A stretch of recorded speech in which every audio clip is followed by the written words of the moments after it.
In this video, we'll be exploring the experiments gone horribly wrong, Iceberg. We'll be covering everything from innocent clinical trials that ended in complete catastrophe to the CIA's disastrous MKUltra mind control experiments. Given how disturbing some of the cases are in this video, I'm going to suggest some viewer discretion for this one.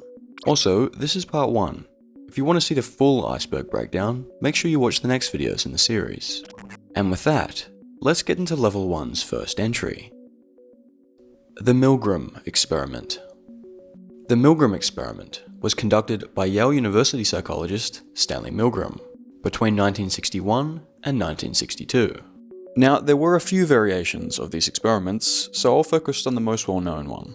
In this one, the setup primarily involved 3 parties: the experimenter, who was to run the experiment, and 2 participants, assigned the roles of teacher and learner respectively. The rationale provided to the subjects was that the study aimed to understand how pain influenced learning. It was suggested that learners would memorize and respond more accurately if they were punished for their mistakes. And so, the 2 participants would meet each other before the experiment took place to receive their role. This was supposedly a randomized process. They would then be shown to 2 different rooms. The learner would sit in room 1 in an electric chair. Notably, they would also be tied down so they couldn't escape. And the teacher would be placed in room 2, seated at the control panel for the chair. As in, the teacher participant was sitting at the machine that could electrocute the learner. Also, I should mention that they were separated, so they could hear each other but not see each other. More on that soon. First, the core task revolved around a memory game, where the teacher would say some words, and the learner was supposed to memorize and repeat them. However, for every incorrect response from the learner, the teacher was instructed by the experimenter to administer actual electric shocks to the chair.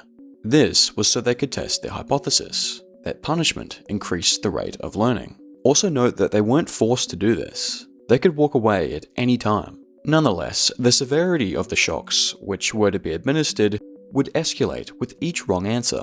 They would increase in 15-volt increments, starting from a mere 15 volts and rising to a potentially lethal 450 volts. The voltage meter was distinctly marked to inform participants about the dangerous levels of the higher volts, which could be deadly. But here's where it gets interesting. The obedience displayed by the teachers was both astonishing and disconcerting. See, every teacher proceeded to administer shocks of up to 300 volts. Again, they didn't have to do this. They weren't forced, just pressured by the experimenter. They knew full well the suffering the person in the chair would endure. They could also hear the reactions and the screams from the learners too. Experimenter, that's all. Get me out of here. And get this, 65% of them went to the extreme, delivering the maximum 450 volts. This is despite being fully aware of the potentially fatal consequences. Except there were no fatal risks involved. In fact, the learner wasn't receiving any shocks at all. And further, they weren't even real participants in the experiment. They were paid actors. Yes, every single learner was to pretend to be involved in the study. Why don't we bring in Mr. Wallace? He's actually an employee of the project. You'll see he's in one piece. Jim? God bless you, boy. You have me shaking in here. And all the reactions to the shocks from the learners were pre-recorded. Because remember, the teachers couldn't see the learners. They could only hear them. Yes, and all of this was orchestrated not to test how punishments affect learning, but to test the extent of obedience in participants. See, this experiment was testing if the mere pressure of an authority figure during only an experiment was enough to have participants abandoning their morals. And they absolutely did. Now, let's not get it twisted though. The teachers administering the shocks weren't loving the experience. Many of them displayed some pretty severe discomfort, tension, and anxiety. In fact, 3 of the participants had seizures. So yes, as you can imagine, they were under a lot of stress. Although, despite the psychological strain endured by the teachers, 84% of them who were later surveyed expressed that they were glad to be involved. This is particularly surprising, considering they were only paid $4 for their participation. This is roughly $39 today. Now, this particular version of the experiment involved 40 teachers, but in total, through all the iterations of the study, there were 780 participants. All of the findings were publicized through a 1962 documentary titled Obedience, and the next year, they were published in a paper called Behavioral Study of Obedience. Before long, Milgram's experiments became some of the most controversial ever conducted. The ethics of this study were heavily debated, and even its legitimacy was severely scrutinized. In fact, critic Gina Perry later claimed that Milgram had fabricated some of the data. She asserts that only half of the participants believed the act, although her findings are also met with some skepticism. And so, with its terrifying results, its legitimacy contested, its ethics debated, and the stress inflicted on the participants so bad that 3 people had seizures, this has become one of the most well-known series of experiments that have gone horribly wrong. And with that, let's continue into the second very controversial entry on the iceberg. The Stanford Prison Experiment. This landmark psychological experiment was led by Stanford's own psychology professor, Philip Zimbardo. It aimed to investigate the effects of perceived power and authority within a simulated prison environment. The experiment was meant to take place over the span of 2 weeks. It started on August 15th, 1971, but ended after only 6 days, for reasons we'll get into shortly. First, let me give some context. The study began by recruiting people with a newspaper advertisement. Male volunteers were offered $15 a day for participating in what was referred to as a psychological study of prison life. Rigorous psychological screenings were conducted to select participants. Those chosen were designated roles of prisoners or guards through a random allocation process. Those assigned the role of guards were given uniforms and one primary directive: to stop any escape attempts by the prisoners. And those assigned as prisoners, well, their journey began with a mock arrest by actual Palo Alto police officers. After that, the prisoners were locked away into cells, and the guards began their duty. And already, this is where things started to go wrong. See, in a shocking twist, those assigned a position of power as the guards totally abused it. And what ensued over the following days was a series of psychological torment inflicted by the guards. It started with verbal abuse, like insults and taunting. Then it escalated to the guards making prisoners do physical activity, like push-ups, as a form of punishment. And eventually it got even worse, with the guards humiliating the prisoners by making them strip completely naked. But at one point, a prisoner decided to fight back by going on a hunger strike. This didn't end well, and it got him locked in a closet. Not only could he not leave until he decided to eat, the other prisoners couldn't eat until he did. This treatment of the prisoners led to a breakdown every single day, where a person would leave as they just couldn't take it anymore. The tipping point came with the intervention of psychologist Christina Maslach. During an evaluative visit, she realized how badly the prisoners were being treated. She was totally appalled and confronted Zimbardo about the situation. The abuse and rapid moral descent of the guards shocked Zimbardo, and so he called an abrupt halt to the study on the 6th day. As you might imagine, this study, like many of those on this iceberg, received its fair share of criticism. Not only has it been labeled as unethical, some people say it's actually illegitimate. Yes, in fact, some of those involved in the study have actually come forward to claim that it was faked. Supposedly, Zimbardo actually coached at least a few of the participants to act up, both on the side of the guards and the prisoners. And the American Psychologist Journal put out a pretty convincing paper debunking the study too. So yeah, maybe this wasn't an experiment gone horribly wrong. Maybe it was orchestrated to be this way from the very beginning. But regardless, it definitely needed a mention on this iceberg given its notoriety. Also, you won't believe this, Zimbardo was actually a former classmate of Milgram, who ran the last study. How bizarre is that? And this is actually a common occurrence with the experiments that have gone wrong, which we'll be covering in this iceberg. There are just some strange links between a lot of them. Some figures appear multiple times through the different disasters. Perhaps they're unlucky people, or maybe they're pure evil. Nonetheless, here's an interesting quote from Zimbardo on Milgram. Shortly after I finished this Stanford prison study, Milgram embraced me and said, "I'm so happy that you did this." He said, because now you can take off some of the heat that he's had to bear alone of having done the most unethical study. The Tuskegee Syphilis Study. The infamous Tuskegee Syphilis Study, which started in 1932, involved both the PHS and the CDC. It was initiated in partnership with the Tuskegee University, then known as the Tuskegee Institute.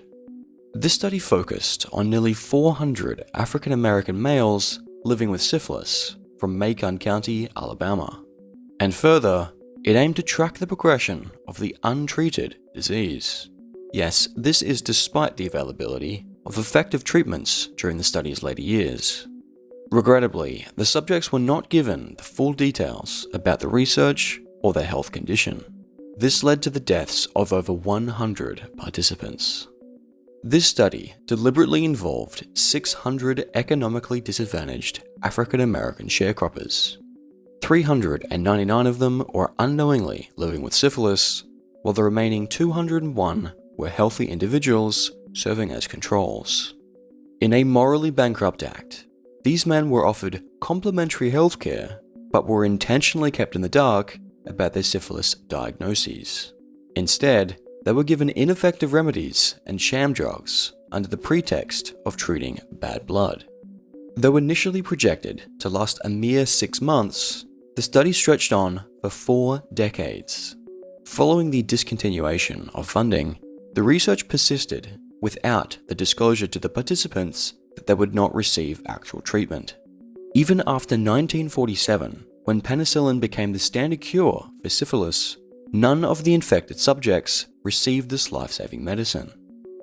This experiment would abruptly end in November 16, 1972, following an exposé.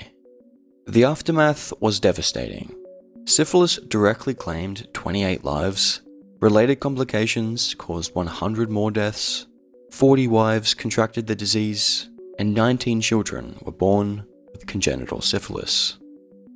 The public disclosure of these unethical practices led to the creation of the Belmont Report in 1979, as well as the Office for Human Research Protections, the OHRP, and stringent federal mandates requiring institutional review boards to safeguard human study participants. In an attempt to atone for this disaster, President Bill Clinton, on May 16, 1997, extended a formal apology to the victims, labeling the study as shameful and racist. What was done cannot be undone, but we can end the silence. We can stop turning our heads away. We can look at you in the eye and finally say, on behalf of the American people, what the United States government did was shameful, and I am sorry. The Manhattan Project plutonium experiments. As many of you may know, the Manhattan Project saw the invention of the first ever atomic bombs. Now, the creation of these nuclear weapons itself was largely a success, but there was a significant risk that these weapons posed, which scientists back then were only just starting to figure out. The dangers of radiation. Today, we know that nuclear radiation damages our DNA and can cause cancers, amongst all the other harm that it poses. But this wasn't known at the time of the Manhattan Project. Being in the midst of World War II and seeing the proliferation of more atomic weapons and the potential for nuclear war, scientists were afraid of the effects that the fallout could have on the population. So, they decided to conduct a series of experiments to further understand the effects of nuclear radiation on the body. Between the years of 1945 to 1947, a total of 18 individuals were subjected to plutonium injections, administered by medical professionals affiliated with the Manhattan Project. One of these individuals was Eb Cade, who became an involuntary participant in a medical trial on April 10, 1945. A trial which involved the injection of 4.7 micrograms of plutonium. And yes, not getting informed consent is a common theme in these radiation exposure experiments. I wonder why. Another one of these 18 individuals tested was Albert Stevens, who was diagnosed with stomach cancer. A Manhattan Project physician, Dr. Joseph Hamilton, offered him an experimental treatment, which were plutonium injections, to help him overcome this condition. This was, of course, without explaining what the exact dangers of this treatment would be. And so Stevens agreed to try it. Only Stevens never had stomach cancer. He had a benign tumor. The experimental treatments weren't needed. Stevens' life wasn't really at risk at all. He was misdiagnosed. But Stevens, oblivious to this fact, still received the experimental plutonium injections anyway. Over the span of these experiments, it's said that Stevens received a total radiation dose of 6,400 Roentgens. Now, I want to point out that I've seen a lot of people saying that this is the highest dose of radiation anyone has ever received to their body. Although it's difficult to actually confirm this, and considering some of the people we'll be covering later on in the iceberg, this guy's radiation exposure gets completely dwarfed. So yeah, I'm not sure that statement's totally accurate. It's probably qualified in some way, like the most radiation exposure from consumed radioactive material or to the entire body or something like that. Nonetheless, to give you an idea of just how much radiation this guy got, doses as low as 100 Roentgens can be fatal, and doses of about 1000 Roentgens are almost always fatal. And in case you forgot, this guy received 6,400 Roentgens. So 6.4 times the standard lethal dose. So, what happened next? Well, unbelievably, Stevens actually went on to live for another 20 years after this. And even though he had a benign tumor, and he was never really at risk of passing away, he was misled into believing the treatment worked, as he was never told that he'd been misdiagnosed. He lived the rest of his life thinking that he'd been saved by some experimental treatment, when in reality, he was just a guinea pig. Now, not much is known about the specific long-term outcomes of these experiments, and how much damage was caused. But knowing how dangerous radioactive material is to the body, we can only assume that many of these people would have dealt with some serious health issues. It is also possible that their radiation exposure did actually eventually lead to their death, even if it was years later. But again, this is hard to confirm. Oh, and by the way, these are just the plutonium experiments, which is barely scraping the surface of all the messed up experiments involving radiation exposure. Many of these we'll be delving into later on in the iceberg. Jesse Gelsinger and the OTCD gene therapy trial. Jesse Gelsinger, born on June 18, 1981, became a pivotal figure in the history of medical research in 1999. This is because he's the first individual whose death was caused by a gene therapy clinical trial. See, throughout his life, Gelsinger battled with ornithine transcarbamylase deficiency. This is a rare genetic liver condition linked to the X chromosome, characterized by the body's incapacity to process ammonia, which is a waste product of protein metabolism. Typically, this disorder proves lethal at infancy, but Gelsinger possessed a less aggressive variant due to a phenomenon called somatic mosaicism. This means that only a fraction of his cells carried the faulty OTC gene. His partial deficiency allowed him to survive through dedicated medication and a stringent diet. Okay, so what happened? Well, first let me explain the trial itself. See, the trial aimed to create a cure for newborns afflicted with the acute version of his condition. They attempted to do this by injecting an adenoviral vector carrying the remedial gene for the disorder. So Gelsinger, after hearing that the trial was taking place, was eager to contribute to hopefully finding a cure for this rare disorder. And so he enrolled in a pioneering clinical trial at the University of Pennsylvania. The critical phase started on September 13, 1999, when researchers injected Gelsinger with what was hopefully going to be a cure. Tragically though, this trial failed, and at just 18 years of age, Gelsinger was killed by the injection just 4 days later. The cause of this was an immune reaction, which was the result of the viral carrier. This led to organ failure and cerebral death. Subsequent inquiries by the FDA revealed a series of procedural misconducts by the research team. Notably, these included the controversial decision to enroll Gelsinger in place of a participant who withdrew, despite his elevated ammonia levels that should have warranted disqualification. But also, the university faced criticism for its omission in reporting prior severe adverse reactions in participants. And even further, they didn't even inform candidates about similar fatal outcomes in primates during pretrial studies. The failure of this experiment and the death of Gelsinger had profound implications, temporarily suspending all gene therapy research in the US and significantly impacting the scientific community. The TGN 1412 trial. Thalidomide, also referred to as TGN 1412, was a groundbreaking immunomodulatory medication. It was formulated by Thomas Unick from the University of Würzburg, and it was further developed by the company Regeneron Immunotherapeutics. In its first human trial, conducted by Parexel in London, March 2006, 6 subjects were given the drug intravenously, and 2 received placebos.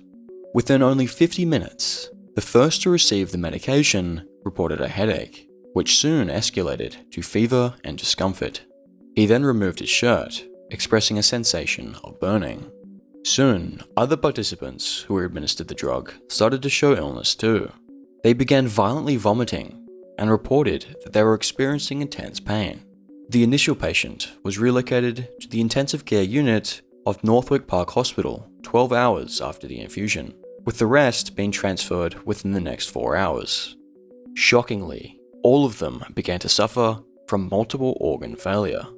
See, what happened was that the patients underwent severe cytokine release syndrome, leading to angioedema and the swelling of skin and mucous membranes.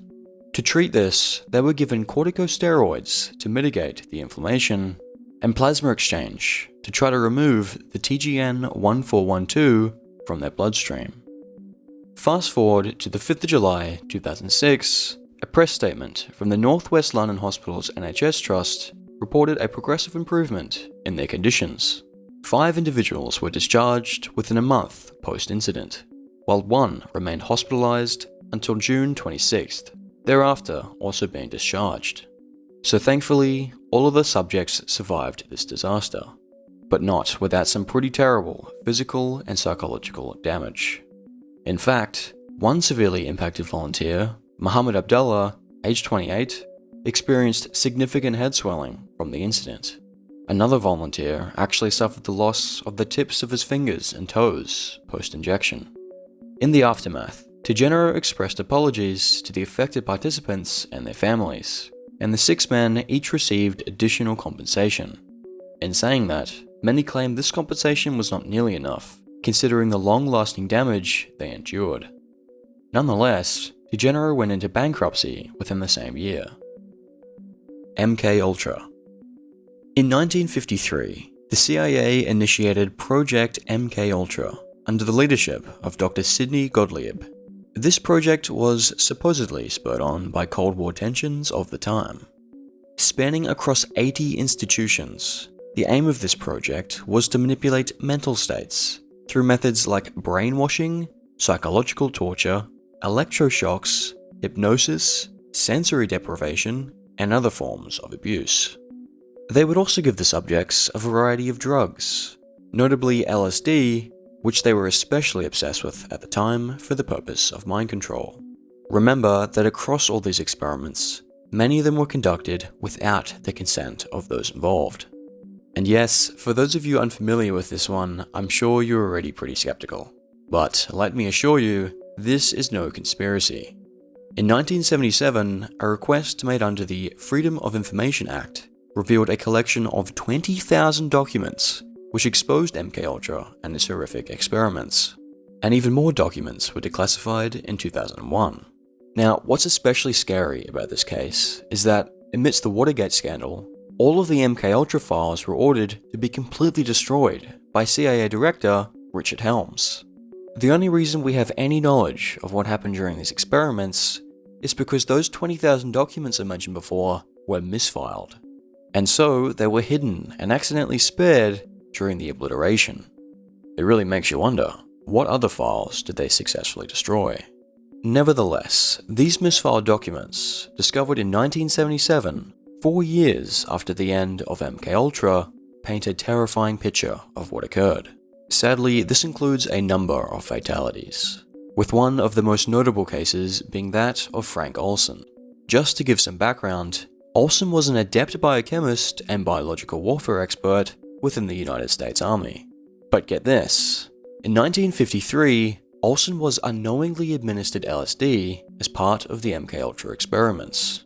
Yes, not only were they experimenting on government workers, they weren't informing them about it.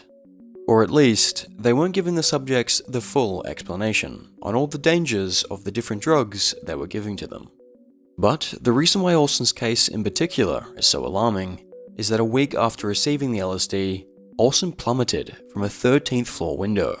Initially, his death was portrayed as self-inflicted during a pronounced psychotic breakdown, but Olson's LSD experiment and its possible involvement in his death did eventually surface, along with some other theories about his death too.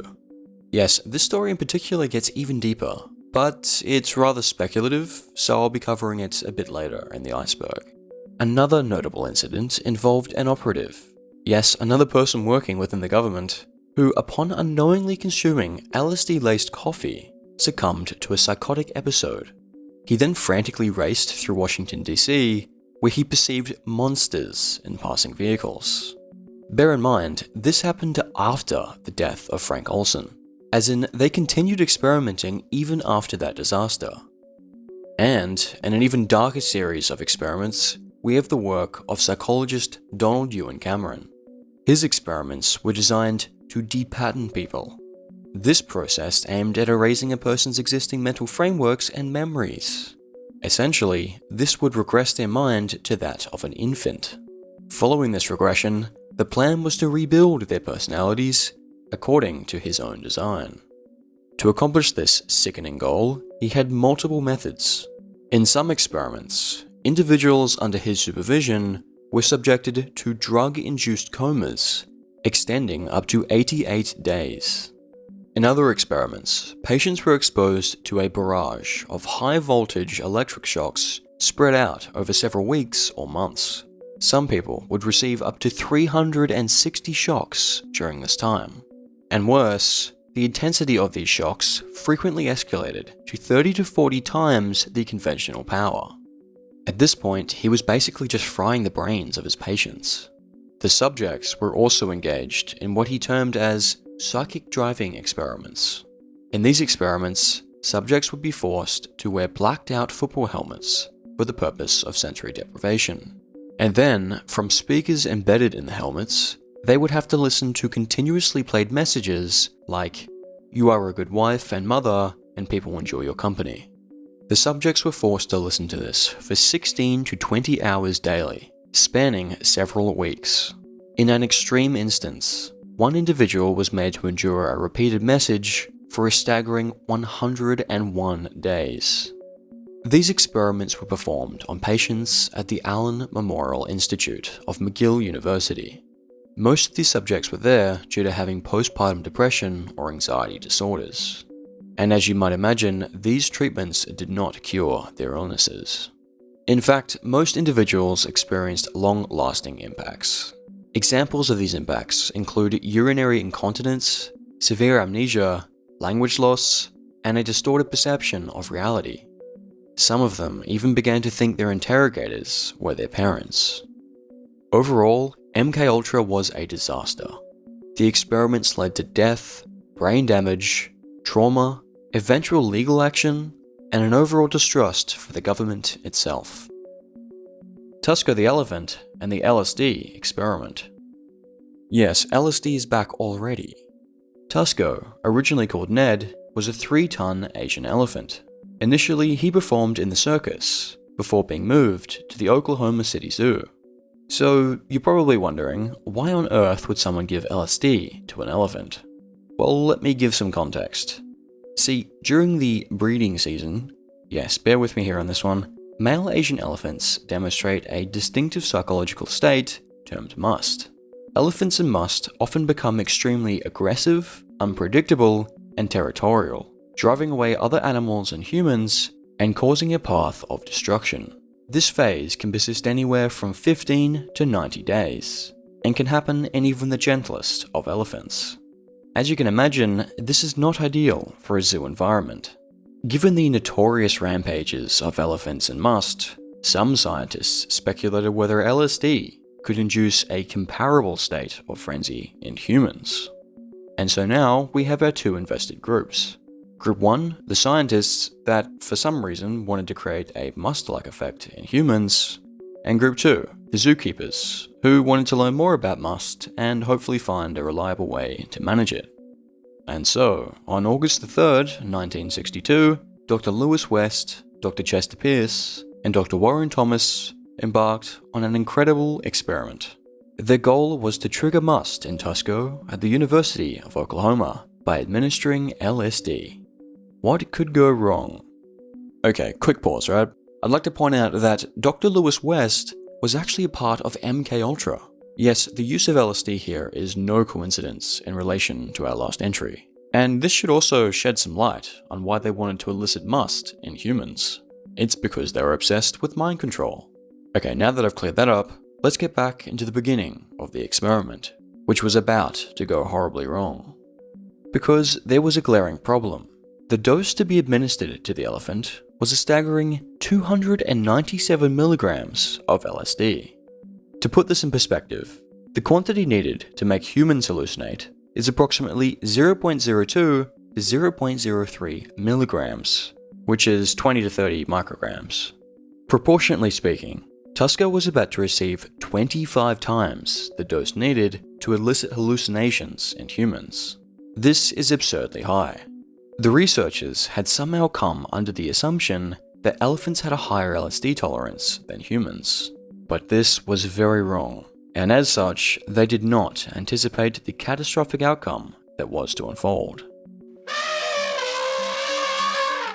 Tusko's reaction was both immediate and devastating. Within 5 minutes, he collapsed, lost bowel control, and entered a state of convulsions. Tusko had overdosed. The team attempted to counteract the overdose by administering 2,800 milligrams of an antipsychotic. But this didn't work. After this, a barbiturate was injected. But again, this was to no avail. Tusko continued to suffer, lying prone, trembling, and laboring to breathe for 1.5 hours before passing away. While it's likely that the excessively high dose of LSD led to Tusko's death, some speculate that it may not have been. They say that it was actually the chemical cocktail used in an attempt to save him, which actually ended his life. And with that tragic disaster, we leave level 1 of the iceberg and delve deeper into level 2. The Guatemala Syphilis Experiments. The Guatemala Syphilis Experiments took place from 1946 to 1948 under the direction of the United States. These experiments were spearheaded by Dr. John Charles Cutler. Side note, this guy also played a significant role in the Tuskegee syphilis study. Yes, one unethical syphilis study wasn't enough for him. And, believe it or not, he'll actually be returning later on in the iceberg for more horrible experiments. In any case, in this series of experiments, Cutler deliberately exposed 1,300 individuals to sexually transmitted diseases, without their knowledge or consent. Although, some sources say this may have been up to 5,000 people, but it's unclear what this exact number is. The subjects were mostly selected from vulnerable groups, such as soldiers, the economically disadvantaged, sex workers, orphans, and the institutionalized. And worse, they were not all given the necessary treatment. Out of all those involved, records indicate that only 700 received some form of therapy. By the end of 1953, 83 of these participants had passed away. although I should say that the exact causes of these deaths remain uncertain, and it's not totally clear that they all died from these experiments. Regardless, this ethical chapter was not widely known about until 2005. See, it all came to light when Professor Susan Reverby of Wesley College stumbled upon hidden details in Dr. Cutler's archived documents. On October 1st, 2010, her discovery prompted formal apologies from the US President and key government officials. It also sparked numerous, albeit unsuccessful, lawsuits in the US. The Guatemalan government denounced these experiments as crimes against humanity. The death of Mary Curie. Mary Curie, born in 1867 in Poland as Maria Salomia Skłodowska, was a physicist and chemist who eventually became a French citizen. She is well known for her groundbreaking work in radioactivity. Marie won 2 Nobel Prizes, the first for her work in physics, which she shared with her husband Pierre Curie, and the second for her advancement of chemistry. She was also the first woman to ever win a Nobel Prize. And further, she was the first person to ever win a Nobel Prize in 2 different fields of science. Tragically though, her husband Pierre died in a street accident in Paris in 1906. But in spite of this loss, Marie persevered in her research. Eventually, her older daughter, Irene, joined her in this radiation research, and further, Irene's future husband, Frederick, did too. Unfortunately, as we've covered in this iceberg already, during this era, they didn't know the risks associated with radiation, and so safety measures were virtually non-existent. And given the extensive experiments with radiation that Marie would be involved in, it's believed to have taken its toll on her. On July 4th, in 1934, Marie died at the age of 66. The cause of death was aplastic anemia, believed to have been the result of prolonged exposure to high levels of radiation. See, Curie often carried test tubes of radioactive isotopes in her pocket or stored them in her desk drawer. Her wartime service also exposed her to X-rays from unprotected equipment. In a testament to the dangers of her work, Curie's personal papers, including her cookbooks, remain highly radioactive and are stored in lead-lined boxes to this day. Researchers have to wear protective gear just to access them. In 1956, Marie's daughter, Irene, passed away from leukemia, and in 1958, Frederick succumbed to liver disease. Both of their deaths are believed to have happened as a result of their exposure to radiation. The German experiments of the Third Reich. The terrible human experimentation conducted by Germany during the era of the Third Reich represents a dark chapter in medical history. These experiments transpired between 1942 and 1945 within their concentration camps. These are considered to be some of the most inhumane experiments ever conducted.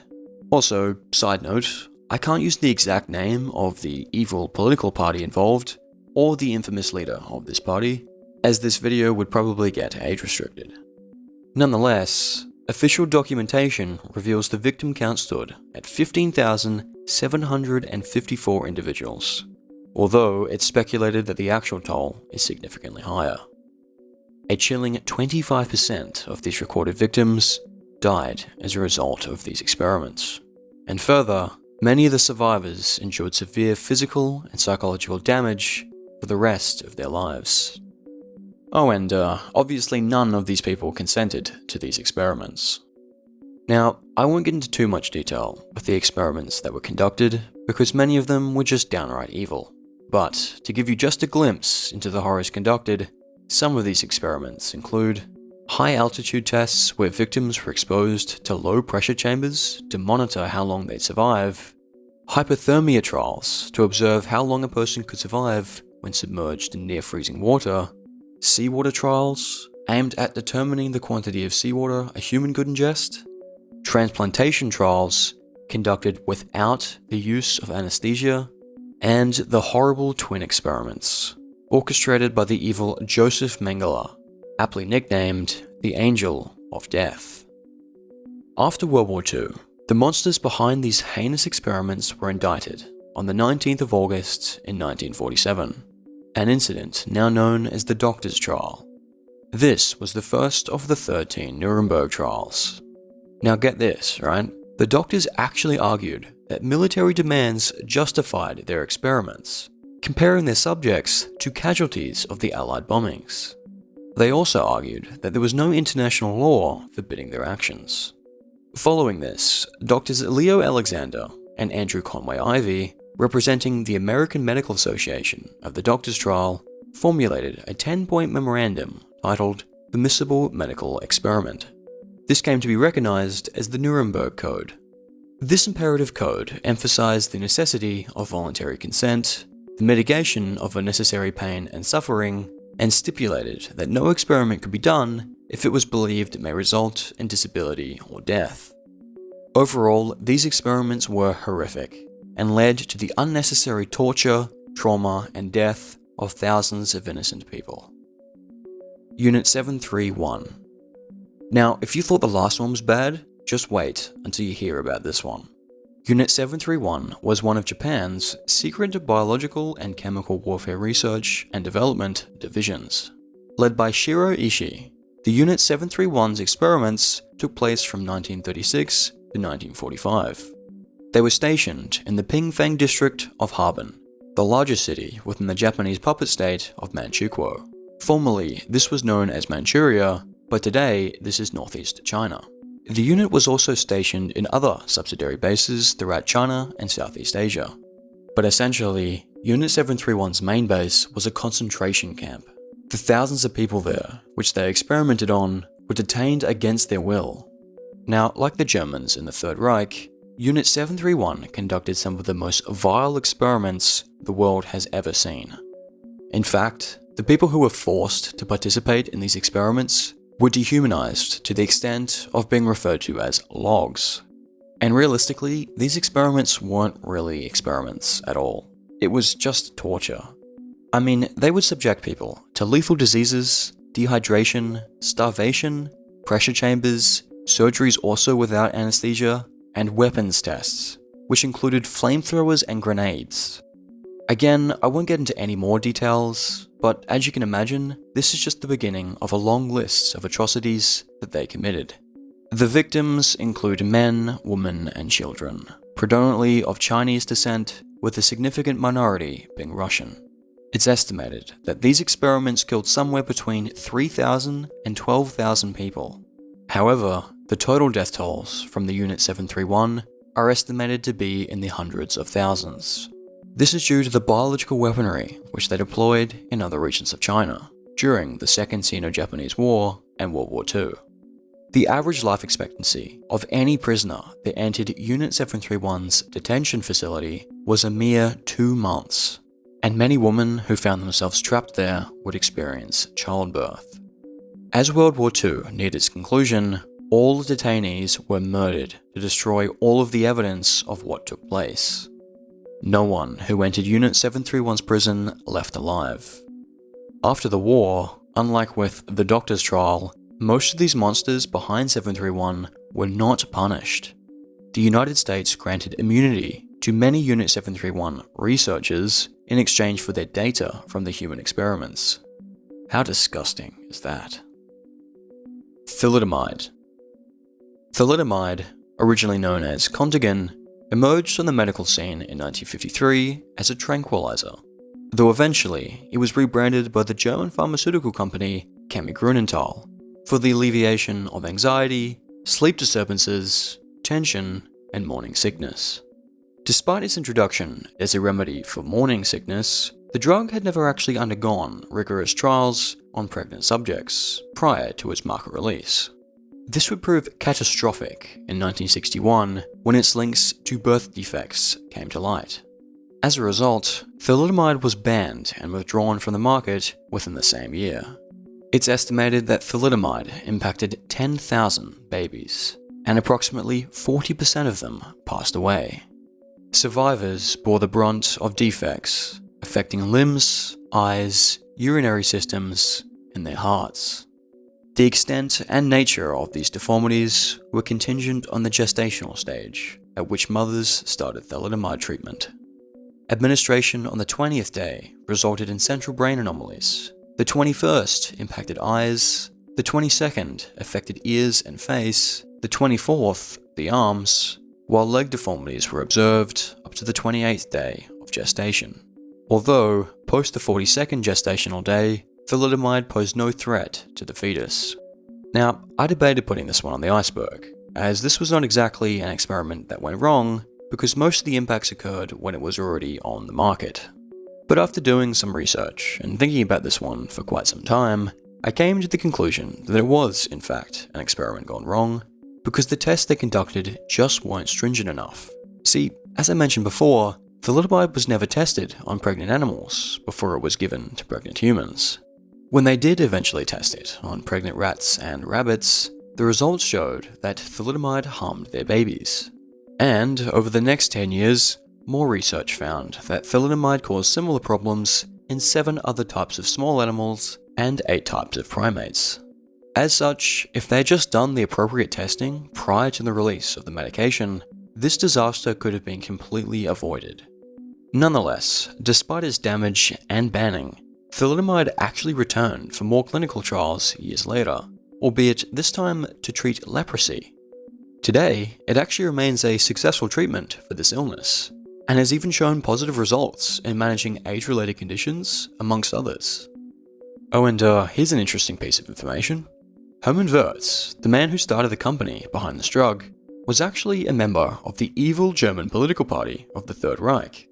Again, I can't use the actual name, but it should be pretty obvious what I'm referring to. Even further, Wirtz also hired even more war criminals and evil scientists from this regime to work for his company too. What a strange coincidence. It really makes you wonder. The Monster Study. In 1939, the Monster Study unfolded in Davenport, Iowa, involving 22 orphans as subjects for stuttering research. This study, led by Wendell Johnson of the University of Iowa, aimed to probe deeper into the understanding of stuttering, a condition which Johnson himself had. His graduate student, Mary Tudor, also played a significant role in its execution. More on her later. First, let me explain how the experiment was conducted. See, the children were divided into 2 groups.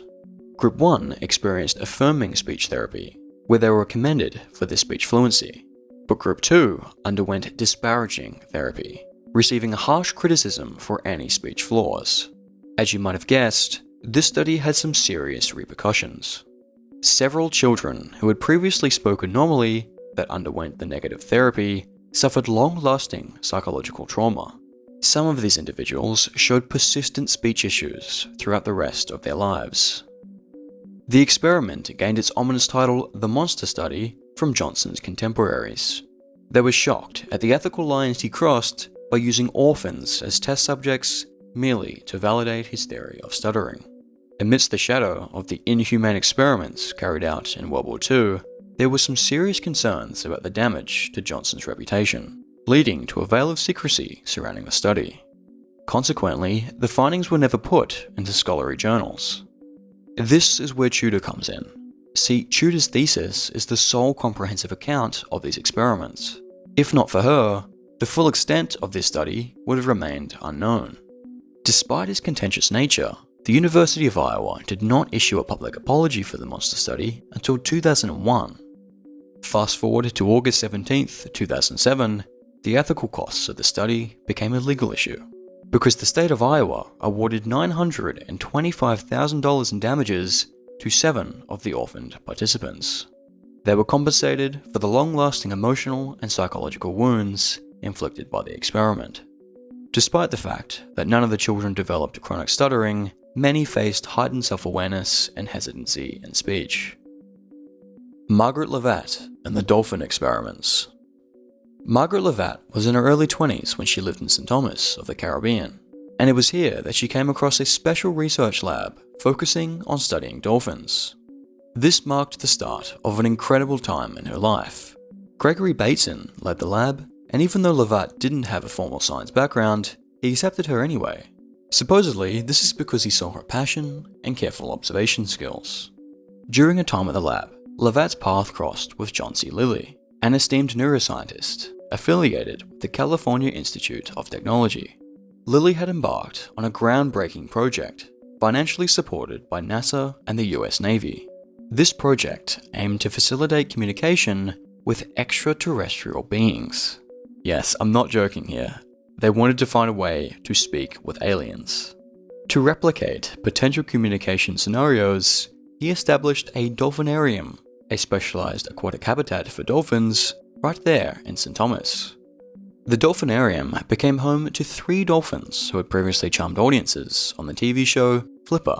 They were Sissy and Pamela, 2 female dolphins, and Peter, a younger male bottlenose. In 1964, with the facility in full swing and Lily frequently away, Levat took on the role of educating these intelligent marine mammals. The mission was pretty ambitious: to teach the dolphins to communicate in human language. Over the next 2 years, Lily and Levat employed a variety of methodologies in their attempts to achieve this unprecedented feat.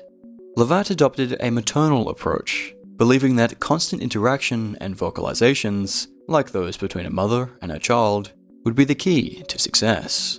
She would modulate her speech, altering speed and pitch to aid Peter in grasping the pronunciation of specific words and phrases. One such phrase was, "Hello, Margaret." Levat noted that the M sound was a particular challenge for Peter, as he struggled to articulate it without producing bubbles.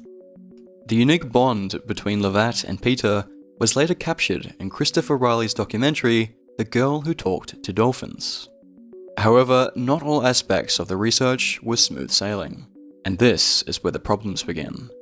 See, Peter, still in the throes of dolphin adolescence, often displayed sexual behavior that interrupted their sessions. Levat, committed to maintaining the continuity of their interaction, chose to address this biological need herself. If you know what I mean. Yep, again, I promise, I'm not making any of this up. When this information surfaced, she clarified that her actions were not driven by personal desire, but rather a sense of practicality and a want to strengthen their connection. She would go on to say, that was just a part of Peter. It would just become a part of what was going on, like an itch. Just get rid of that scratch and we would be done and move on. Despite this dedication to the research, the project faced some pretty severe scrutiny and sensationalism.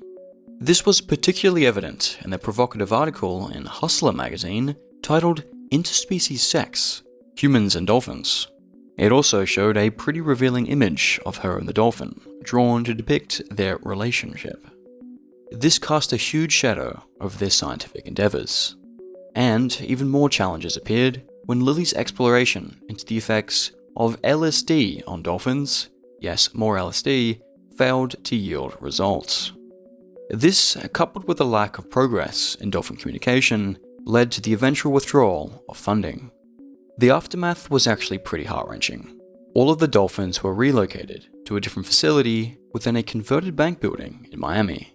But the new environment was a stark contrast to their previous home, with its cramped tanks and complete absence of natural light.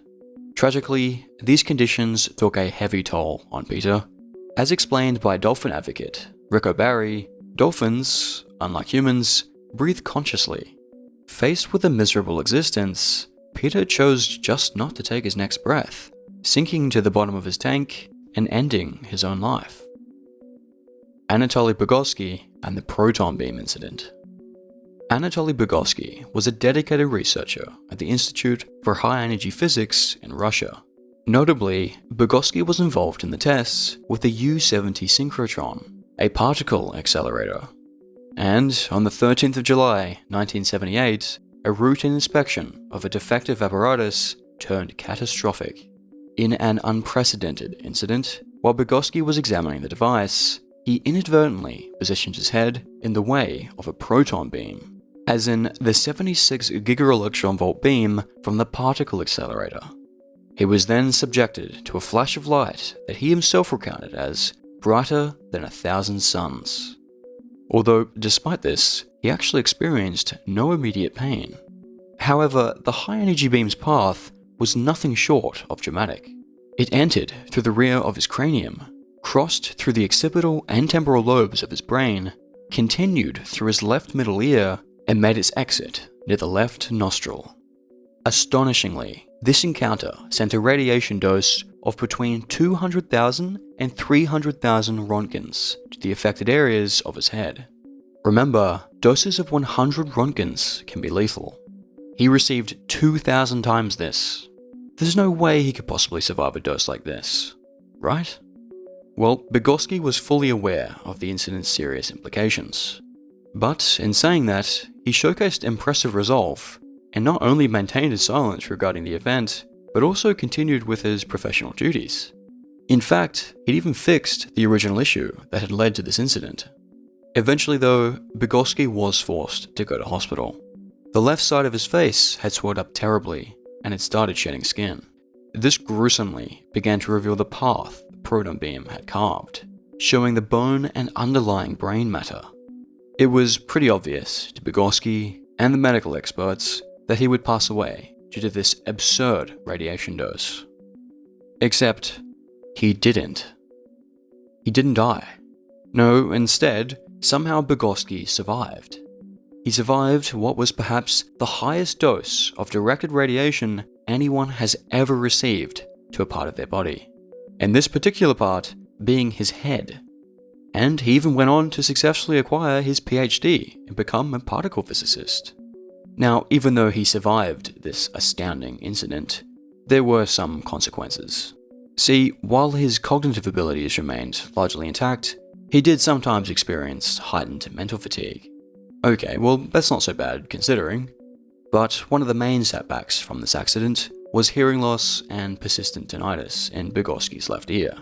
On top of this, nerve damage resulted in paralysis to the left side of his face. And also, he would have some rare, complex partial seizures, and even rarer tonic-clonic seizures. Despite these challenges, Vygotsky managed to live a productive life. And, at the Institute for High Energy Physics, where he had the incident, he actually managed to get the position for coordinator for physics experiments, and continued to make significant contributions. The vhol experiments. In 1938, Sweden started a national program for dental care. This is because there wasn't really much research on oral health at the time, and tooth decay was a big problem. People thought that eating too much sugar probably caused this decay, but there wasn't solid proof. To get answers, the medical board began a major study in 1945. This project, known as the vhol experiments, aimed to find out how diet directly affected the teeth. Vhol, one of Sweden's biggest facilities for people with mental disabilities, was the main site of what had become the largest human study in the country. The research started in 1945 and even included some vhol staff at first. Initially, it was government approved as a study about vitamins, but in 1947, the researchers, working with the medical board, secretly started using sugar instead. From 1947 to 1949, the researchers tried to create tooth decay in the patients by giving them lots of candy, like toffee and chocolate. Now, in 1949, they did change the study again to focus less on candy and more broadly on carbohydrates that would be less damaging to the teeth, but by then, the teeth of around 50 of the 660 people in the study were already terribly rotted and destroyed. Still, despite permanently damaging the mouths of the intellectually disabled, many of the scientists involved claimed the experiments had been a success. This is because it gave us a lot of data on the effects of sugar on the teeth. Ironically, I should mention it was the candy industry which financially supported these experiments that proved sugar causes cavities. As you might expect, they were not happy with the results, and there was a significant delay before the findings were published. The Demon Core. The Demon Core was a plutonium sphere involved in 2 deadly radiation incidents. These took place while the core was being tested under the Manhattan Project during World War II. Weighing 14 pounds, or 6.2 kilograms, and measuring 3.5 inches in diameter, or 89 millimeters, it was initially aimed to be part of the 3rd nuclear weapon for use against Japan during World War II. However, after Japan's surrender, it was kept for more testing and potential use in later wars. On August the 21st, 1945, Harry Daghlian made a mistake while conducting a neutron reflector experiment on the Demon Core. He was arranging the core with tungsten carbide bricks to study its reaction. But then, he accidentally dropped a brick on the core, causing it to go supercritical. This meant that the core initiated a self-perpetuating nuclear chain reaction. Although he quickly removed the brick and stopped this reaction, the radiation exposure released due to the supercriticality was lethal, and he died 25 days later from severe radiation sickness. The second catastrophe took place on May 21st, 1946. This one involved physicist Louis Slotin, along with 7 other individuals at a Los Alamos lab. Slotin was conducting an experiment to see how close the demon core could get to supercriticality without actually getting there. Normally, in these experiments, 2 half spheres made of beryllium would surround the core, and a spacer would keep the spheres apart with a small gap. This gap was necessary to prevent the core from going supercritical. However, Slotin, instead of using the spacer, would hold a screwdriver to keep the gap instead, which was beyond risky. Now, supposedly, he'd done this nearly a dozen times before, and had become quite notorious for this risky technique, showing it off several times to crowded rooms.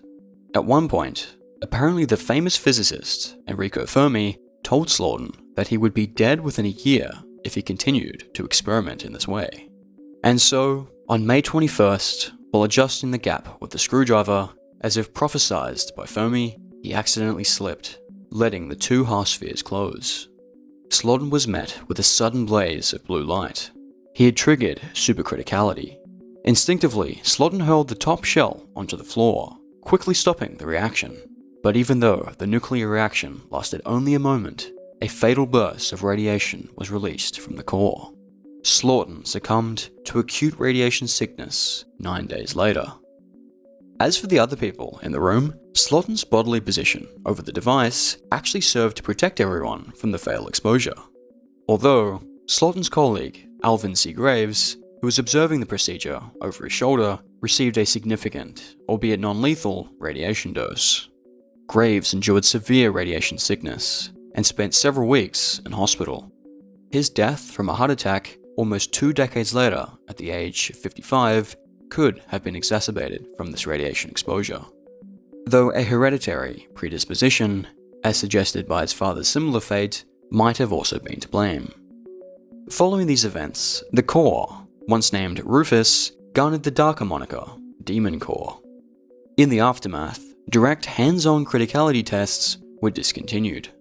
Ramer Schreiber, a survivor of the incident, pioneered the use of remote-controlled machinery and television cameras to conduct these experiments.